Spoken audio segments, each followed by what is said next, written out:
qui concerne Grenoble, j'ai eu très tôt des relations de nouveau la privilégiée avec Grenoble parce que j'ai rencontré, lorsque j'avais moins de 30 ans, des collègues qui avaient plus ou moins le même âge, qui d'ailleurs à l'époque étaient tous les deux à Paris, et puis qui se sont déplacés à Grenoble, au centre d'études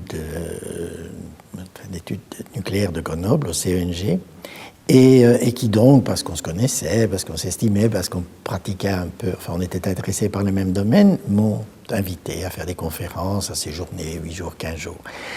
Et puis, de fil en aiguille, mes relations se sont étendues, non pas seulement au centre d'études nucléaires, mais avec l'université Joseph Fourier, qui est l'université scientifique et médicale.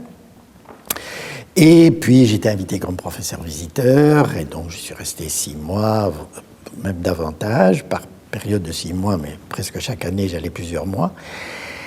Et donc, peu à peu, là, quand j'allais là, c'était pour faire de la recherche, et puis, bien sûr, aussi pour interagir avec des collègues avec qui, de nouveau, j'avais des relations, et j'ai des relations extrêmement amicales, comme Jean Lhomme, par exemple. Et puis, l'Université de Grenoble a créé un pôle scientifique, un pôle européen, qui regroupait non seulement l'Université Fourier, mais d'autres universités de Grenoble, parce qu'il y a des universités littéraires aussi, Stendhal, l'université en sciences économiques, Mendes France, et une école polytechnique. Donc ça fait beaucoup sur le Grenoble, était un grand centre. Et donc ce pôle européen, c'était un regroupement de ces institutions qui s'est doté d'un conseil scientifique.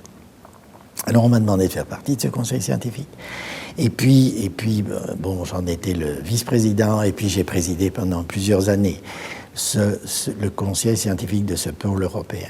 Et ça, c'était effectivement une tâche extrêmement intéressante, pas facile toujours, parce que effectivement, ça c'est la structure française, nous ne connaissons rien de semblable, mais nous avons une université comme Bruxelles ou Louvain, sont des universités où vous avez toutes les facultés. Mais là, comme vous avez des universités différentes, il y a des présidents différents qui ont chacun leur personnalité. C'est la norme pour être président.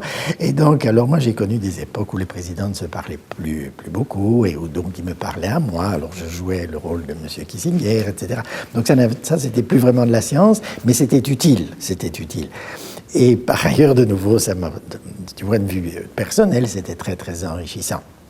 Et donc, j'ai eu effectivement, durant quasi toute ma carrière, des contacts scientifiques et aussi académiques de cette nature, très, très profonds avec Grenoble.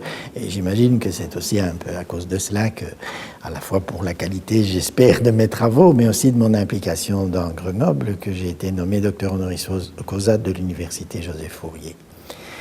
Et alors, pour parler aussi de ces institutions françaises avec lesquelles j'ai encore, alors maintenant, aujourd'hui, des contacts très étroits, c'est le Collège de France. Alors, le Collège de France, bon, ça c'est Paris. Le Collège de France aussi, il y a quelques années, 8 ans maintenant, s'est doté d'un conseil scientifique et stratégique, constitué exclusivement d'étrangers. C'était aussi essentiellement cela à Grenoble, mais il y avait quand même quelques Français, tandis qu'à Paris, ce ne sont que des étrangers. Et donc, j'ai été sollicité pour faire partie de ce conseil scientifique et stratégique. J'ai accepté, je trouvais ça très honorifique.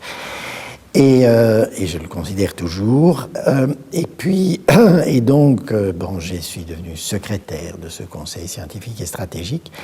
Et donc, ça sont des contacts, ça m'a donné l'occasion d'avoir des contacts très, très réguliers avec cette institution prestigieuse, qui d'ailleurs, il faut peut-être insister sur cela, cette institution qui, là j'y suis sûrement pour quelque chose, a des relations tout à fait privilégiées maintenant avec l'Académie royale, aussi bien sûr avec l'ULB, de manière plus générale avec les universités de la communauté française. Donc ça évidemment de Belgique. Et ça évidemment, ma position là rendait facile, disons, l'établissement de contact.